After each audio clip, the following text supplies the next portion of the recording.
I teach chemistry. All right. So more than just explosions, chemistry is everywhere.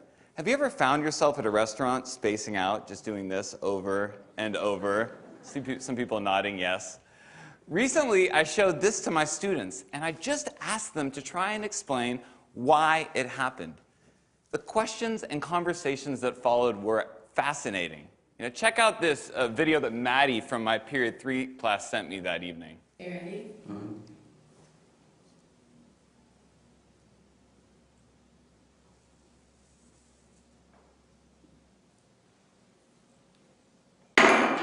Yeah.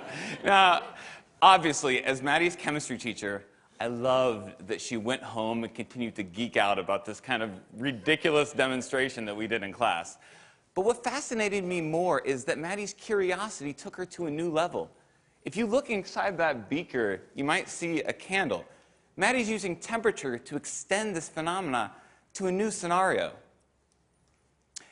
Questions and curiosity like Maddie's are magnets that draw us towards our teachers, and they transcend all technology or buzzwords in education. But if we place these technologies before student inquiry, we can be robbing ourselves of our greatest tool as teachers, our students' questions. For example, flipping a boring lecture from the classroom to the screen of a mobile device might save instructional time, but if it is the focus of our students' experience, it's the same dehumanizing chatter just wrapped up in fancy clothing. But if instead we have the guts to confuse our students, perplex them, and evoke real questions, through those questions, we as teachers have information that we can use to tailor robust and informed methods of blended instruction. So, 21st century lingo, jargon, mumbo-jumbo aside, the truth is, I've been teaching for 13 years now, and it took a life-threatening situation to snap me out of 10 years of pseudo-teaching and help me realize that student questions are the seeds of real learning, not some scripted curriculum that gave them tidbits of random information.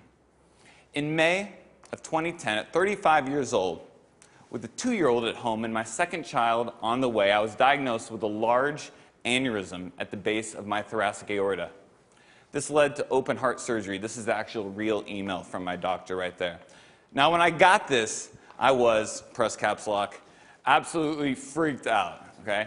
But I found surprising moments of comfort in the confidence that my surgeon embodied. Where did this guy get this confidence, the audacity of it? Right? So when I asked him, he told me 3 things. He said, first, his curiosity drove him to ask hard questions about the procedure, about what worked and what didn't work. Second, he embraced and didn't fear the messy process of trial and error, the inevitable process of trial and error. And third, through intense reflection, he gathered the information that he needed to design and revise the procedure, and then with a steady hand, he saved my life. Now, I absorbed a lot from these words of wisdom, and before I went back into the classroom that fall, I wrote down 3 rules of my own that I bring to my lesson planning still today. Rule number 1, curiosity comes first. Questions can be windows to great instruction, but not the other way around. Rule number 2, embrace the mess. We're all teachers. We know learning is ugly. And just because the scientific method is allocated to page 5 of section 1.2 of chapter 1 of the one that we all skip, okay? Trial and error can still be an informal part of what we do every single day at Sacred Heart Cathedral in room 206. And rule number 3, practice reflection. What we do is important. It deserves our care, but it also deserves our revision. Can we be the surgeons of our classrooms?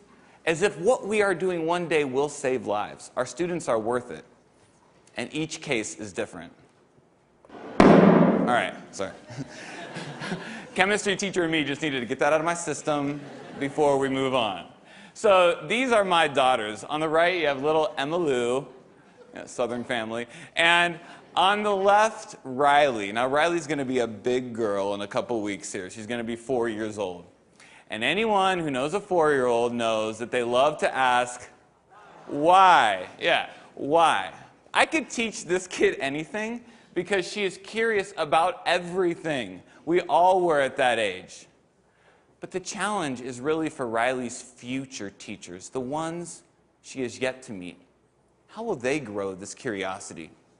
You see, I would argue that Riley is a metaphor for all kids. And I think dropping out of school comes in many different forms. To the senior who's checked out before the year's even begun, or that empty desk in the back of an urban middle school's classroom. But if we as educators leave behind this simple role as disseminators of content and embrace a new paradigm as cultivators of curiosity and inquiry, we just might bring a little bit more meaning to their school day and spark their imagination. Thank you very much.